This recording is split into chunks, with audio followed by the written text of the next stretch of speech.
एक दिन हज़रत मरियम अलैहिस्सलाम ने अपने बेटे हज़रत ईसा अलैहिस्सलाम से फरमाया, बेटा, आज मेरा दिल चाहता है कि मैं कुछ फल खाऊं। क्या तुम मेरे लिए कुछ फल ला सकते हो?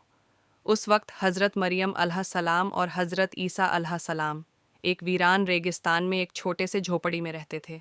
माँ के हुक्म की तामील करते हुए हज़रत ईसा अलैहिस्सलाम फल लाने के लिए निकल पड़े और हज़रत मरियम अलैहिस्सलाम अकेली उस झोपड़ी में रह गई।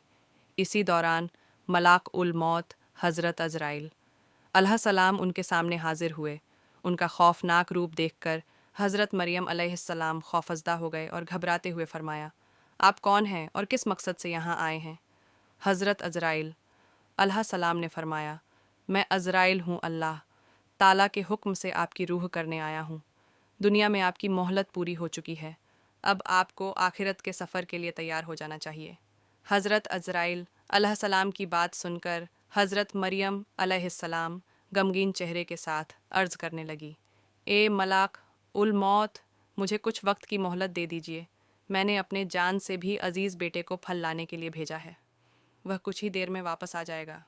मैं इस दुनिया से रुखसत होने से पहले बस एक बार उसे देखना चाहती हूँ, उसे अलविदा कहना चाहती हूँ और जाते जाते उसे कुछ नसीहत करना चाहती हूँ। जब वह वापस आ जाए फिर आप मेरा जान कब कर लीजिए। मला उल मौत हज़रत अज़राइल अलसलाम ने फरमाया, ईसा की वालिदा मेरे इस काम में एक लम्हे की भी देर करने की इजाज़त नहीं है। अल्लाह रब्बुल आलमीन ने हर जान के लिए मौत का एक मुकर्रर वक्त तय कर दिया है। हर शख्स को उसी वक्त पर इस दुनिया से जाना होता है। ना मैं उसे आगे बढ़ा सकता हूँ और ना ही टाल सकता हूँ। अल्लाह ताला के हुक्म के मुताबिक मुझे अभी और इसी वक्त आपका जान कब करना होगा। हज़रत अज़राइल अलैहिस्सलाम की बात सुनकर हज़रत मरियम अलैहिस्सलाम बोल उठी, मैं मौत से नहीं डरती और ना ही अल्लाह के हुक्म की नाफरमानी करने वाली हूँ, मगर अफसोस इस बात का है कि मैं आखिरी वक्त में अपने बेटे से एक लफ्ज़ भी ना कह सकी और उसे एक बार देख भी ना सकी। खैर, अल्लाह ताला जो कुछ भी करता है अपने बंदों की भलाई के लिए ही करता है। इसके बाद हज़रत मरियम अलैहिस्सलाम ने हज़रत अज़राइल अलैहिस्सलाम को अपनी रूह कब्ज़ करने की इजाज़त दे दी। मलक उल मौत ने अल्लाह के हुक्म से उनकी रूह कब्ज़ कर ली और उनकी ज़िंदगी का सफ़र ख़त्म हो गया। उनका पाक जिस्म झोपड़ी में सुकून के साथ पड़ा रह गया। कुछ ही देर बाद हज़रत ईसा अलैहिस्सलाम जंगल से फल लेकर लौटे। जब उन्होंने अपनी वालिदा को चुपचाप लेटा हुआ देखा तो यह समझे कि वह आराम कर रही हैं, लिहाजा उन्होंने उन्हें परेशान नहीं किया। मगर जब काफ़ी देर तक कोई हरकत ना हुई तो उन्होंने अपनी वालिदा को हिलाया। तभी देखा कि उनकी पाक रूह जिस्म को छोड़कर इस फ़ानी दुनिया से जा चुकी है। अपनी माँ की अचानक वफ़ात देखकर हज़रत ईसा अलैहिस्सलाम शदीद बेचैनी और गम में डूब गए। वह अपनी माँ के दुख में फूट फूट कर रोने लगे। उनकी दर्द भरी सिसकियों से माहौल गमगीन हो गया। यहाँ तक कि परिंदे और जानवर भी उनके इस गम में बेचैन ना हो उठे। कुछ देर गम में डूबे रहने के बाद उन्होंने सोचा कि अब अपनी वालिदा का जनाजा और दफन का इंतज़ाम करना चाहिए। मगर मुश्किल यह थी कि वह एक ऐसी जगह पर थे जहाँ दूर दूर तक कोई इंसान मौजूद ना था। लिहाजा वह अपनी माँ के दफन के लिए किसी की मदद तलाश करने निकले। कुछ दूर चलने के बाद उनकी मुलाकात कुछ लोगों से हुई जो उनकी तरफ आ रहे थे। हज़रत ईसा अलैहिस्सलाम ने उन्हें अपनी वालिदा के इंतकाल की खबर दी और अर्ज़ किया, मेरी वालिदा का इंतकाल हो गया है, क्या आप उन्हें दफनाने में मेरी मदद कर सकते हैं? उन लोगों ने जवाब दिया, अल्लाह के नबी, हम दरअसल इंसान नहीं बल्कि अल्लाह के भेजे हुए फ़रिश्ते हैं। हम जन्नत से आए हैं ताकि आपकी वालिदा हज़रत मरियम अल सलाम की जनाजा और दफन में शरीक हो सके। 12 मिनट 3 सेकंड और 45 सेकंड। हम उनके कफन, खुशबूदार इत्र और दफन के सारे ज़रूरी सामान साथ लाए हैं। इसके बाद हज़रत ईसा अलैहिस्सलाम ने फ़रिश्तों की मदद से अपनी वालिदा की जनाजा और दफन की तकरीब पूरी की। अपनी माँ के इंतकाल के बाद हज़रत ईसा अलैहिस्सलाम बैतुल मुक़द्दस वापस लौट आए। वहाँ कुछ वक्त गुजारने के बाद अल्लाह रब्बुल आलमीन की तरफ से उन पर वही नाजिल हुई। अल्लाह ताला ने उन्हें नई शरीयत और इंजील मुदस्सता की और हुक्म दिया, ए ईसा, अब तुम इस नई शरीयत और किताब के मुताबिक लोगों को दीन की तरफ बुलाते रहो। अल्लाह के इस हुक्म के मुताबिक एक दिन हज़रत ईसा अलसलाम ने एक बड़े से महफिल में खिताब किया और फरमाया, अल्लाह के बंदों, मेरे पास अल्लाह ताला की तरफ से नई शरीयत और नई किताब नाजिल हुई है। लिहाजा अब तुम पहले के उसूल को छोड़कर इस नई किताब के अहकाम के मुताबिक अपनी ज़िंदगी गुजारने का वादा करो। हज़रत ईसा अलैहिस्सलाम की यह बात सुनते ही यहूदी और बनी इज़राइल के लोग शदीद गुस्से में आ गए। उन्होंने गुस्से से कहा, अब तक हम तुम्हें एक नेक और सच्चा इंसान समझते थे, मगर अब तुम हमारे पूर्वजों के दीन को तबाह करने की साजिश कर रहे हो। तुमने खुद एक नई शरीयत गढ़ ली और अब उसे हम पर थोपने की कोशिश कर रहे हो।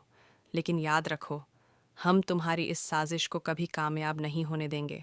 अगर तुमने अपनी यह तकरीब बंद नहीं की तो हम मजबूर होकर तुम्हें कत्ल कर देंगे। हज़रत ईसा अलैहिस्सलाम ने उनके इल्ज़ामात और धमकी का जवाब देते हुए फरमाया, तुम लोग मुझे कत्ल करने की धमकी दे रहे हो। यह मेरे लिए कोई मायने नहीं रखता। मैं अल्लाह का एक नबी हूँ और नबी होने के नाते मेरी जिम्मेदारी है कि मैं लोगों को हक़ के रास्ते पर बुलाऊं। यह अल्लाह ताला का हुक्म है कि मैं तुम्हें सच्चे दीन की तरफ दावत दूं। मैं तुम्हें तहे दिल से इस दीन को कबूल करने की दावत देता हूँ। वरना याद रखो, अगर तुम हक़ से मुंह मोड़ते हो तो तुम पर भी वही अजाब नाजिल होगा जो इससे पहले गुनाहगार कौम पर आ चुका है। जैसे ही नबी की नई शरीयत की बात फैली बनी, इज़राइल में अलग अलग तरह की बहस और गुफ्तगू शुरू हो गई। कुछ लोग बगावत में उतर आए तो कुछ लोग हज़रत ईसा अलैहिस्सलाम के पास आए और कलमा पढ़कर इस्लाम कबूल कर लिया। इसलिए उन्होंने अपने नबी की हिफाजत के लिए खुद को पहरे पर लगा दिया। जब बनी इज़राइल ने देखा कि नबी के जानसार हर वक्त उनके साथ रहते हैं तो उन्होंने नई चाल चली। उन्होंने सोचा कि नबी के साथी बिना हथियार के होते हैं, इसलिए पहले उन पर हमला करके उन्हें कत्ल कर दिया जाए, फिर हज़रत ईसा अलैहिस्सलाम को भी शहीद कर दिया जाएगा। एक दिन हज़रत ईसा अलैहिस्सलाम अपने साथियों के साथ आईने सालक नामक एक मकान में पहुँचे। जब बनी इज़राइल को इस बात की खबर मिली तो उन्होंने बड़ी तादाद में उस मकान को घेर लिया और पुख्ता इरादा कर लिया कि आज हर हाल में नबी अकरम को शहीद कर देंगे। इस नाजुक घड़ी में अल्लाह रब्बुल आलमीन ने अपने प्यारे नबी को उनके मक्कार दुश्मनों से बचाने का फ़ैसला फरमाया। अल्लाह ताला ने हज़रत जिब्राइल अलैहिस्सलाम को हुक्म दिया, जिब्राइल जाओ और मेरे नबी को इज़्ज़त व एहतराम के साथ आसमान पर उठा लाओ। अल्लाह के इस हुक्म के मुताबिक हज़रत जिब्राइल अलैहिस्सलाम फ़ौरन उस मकान की छत चीरते हुए अंदर दाखिल हुए और हज़रत ईसा अलैहिस्सलाम से कहा, अल्लाह के नबी, आपके बारे में अल्लाह ताला का फ़ैसला यह है कि आप अभी इसी वक्त मेरे साथ आसमान की तरफ चले। हज़रत ईसा अलैहिस्सलाम ने अल्लाह रब्बुल आलमीन के हुक्म के मुताबिक हज़रत जिब्राइल अलैहिस्सलाम के साथ आसमान पर जाने की तैयारी शुरू कर दी। अलदा वनहाया किताब में बयान किया गया है कि हज़रत जिब्राइल अलैहिस्सलाम एक सफ़ेद बादल लाए और उस पर हज़रत ईसा अलैहिस्सलाम को बैठाकर आसमान की तरफ ले गए। वहाँ से उन्हें सीधा चौथे आसमान पर पहुँचाया गया, जहाँ उनके सुकून और आराम के लिए मुकर्रर जगह तय कर दी गई। दूसरी तरफ बनी इज़राइल के लोग उस घर को घेर कर बैठे रहे।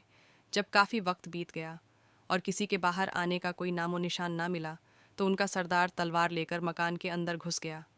वह हर कमरे के कोने कोने तक छान मारने लगा, लेकिन हज़रत ईसा अलैहिस्सलाम कहीं नहीं मिले। उन्हें कुछ भी समझ नहीं आ रहा था कि आखिर हुआ क्या है।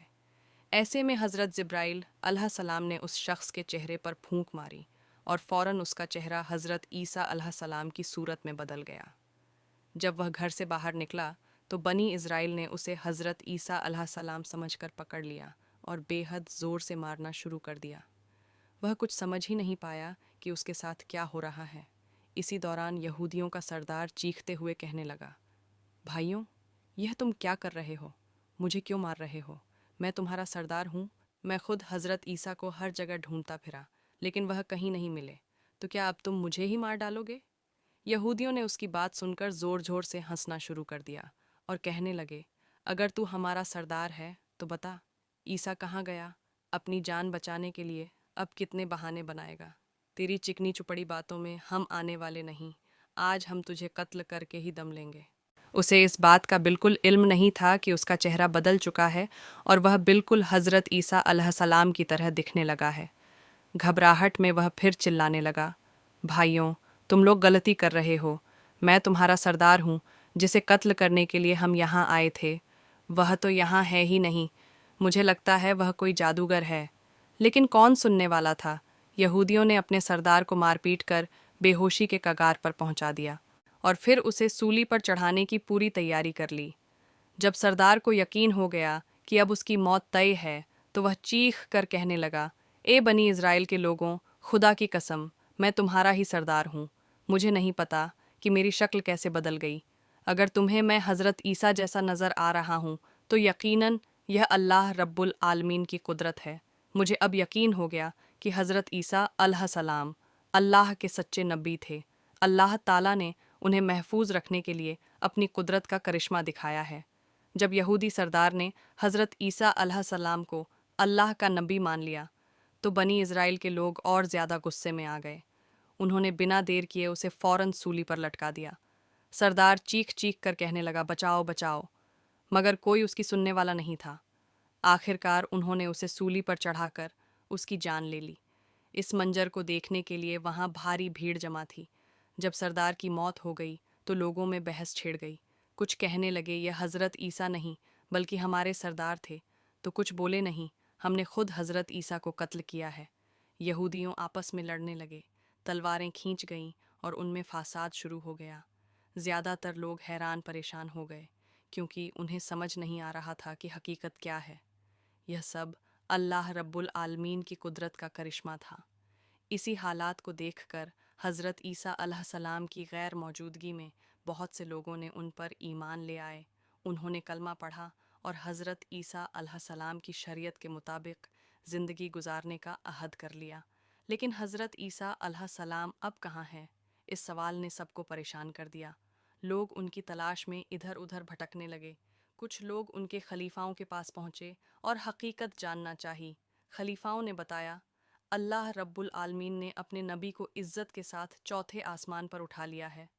हदीस शरीफ में बयान किया गया है कि क़यामत से पहले एक ताकतवर काफिर आएगा, जिसका नाम दज्जाल होगा। वो ऐसे हैरत अंगेज़ काम करेगा जो लोगों को धोखे में डाल देंगे। वो मरे हुए लोगों को ज़ाहरी तौर पर ज़िंदा कर दिखाएगा, आसमान से बारिश बरसाएगा, ज़मीन से फसलें उगाएगा,